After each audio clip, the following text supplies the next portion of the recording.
இன்றைக்கி நம்ம செய்ய போகிற டிஷ் உருளைக்கிழங்கு போட்டு அதுக்கு தேவையான பொருள் முதல்ல தாளிப்புக்கு கடலைப்பருப்பு, உளுத்தம்பருப்பு, கடுகு, ஜீரகம், பெருங்காயம், வெங்காயம், பச்சை மிளகா, கருவேப்பிலை இதெல்லாம் தாளிக்கிறதுக்கு. அதுக்கப்புறமா உருளைக்கிழங்கை வேக வச்சு மசிச்சு வச்சுருக்கேன். கார்னிஷ்க்கு கேரட் துருவி வச்சுருக்கேங்க.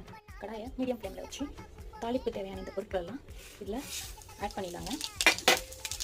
கொஞ்சம் லேசாக வதங்கினதும் வெங்காயம், பச்சை மிளகா எல்லாம் சேர்த்து சாட்டே பண்ணலாங்க. இது வெங்காயம் கொஞ்சம் சீக்கிரமாக வதங்கிறதுக்கு கொஞ்சம் இதில் உப்பு ஆட் பண்ணிக்கலாங்க. வெங்காயம் கண்ணாடி பதம் வந்ததும் இஞ்சி பூண்டு பேஸ்ட் அதில் ஆட் பண்ணிக்கலாங்க. இஞ்சி பூண்டோட பச்சை ஸ்மெல் போனதும் மசிச்சு வச்ச உருளைக்கிழங்கு அதில் கொஞ்சோண்டு மஞ்சள் தூள் போட்டு கலந்து இதில் ஆட் பண்ணிக்கலாங்க. வெங்காயம், உருளைக்கிழங்கு எல்லாம் பேஸ்ட் ஆகிறதுக்கு நம்மளுக்கு தேவையான அளவுக்கு கொஞ்சம் தண்ணி ஊற்றி கன்சிஸ்டன்சியில் பார்த்துக்கலாங்க. இந்த நேரத்தில் உப்பு ஏதாவது கம்மியாக இருந்தால் ஆட் பண்ணிக்கலாங்க. ஒரே ஒரு கொதி வந்ததுக்கப்புறமா துருவின கேரட்டை கார்னிஷ் பண்ணிவிட்டு இறக்கிடலாங்க. இப்போ பாருங்கள், இந்த கன்சிஸ்டன்சி வந்ததும் நம்மளுக்கு தேவையான அளவுக்கு கார்னிஷ்க்கு கேரட்டை தூவி இறக்கிடலாங்க. இப்போ சர்விங் டிஷ்க்கு மாற்றிட்டோங்க. அவுட்புட் எப்படி இருக்குன்னு பாருங்கள்.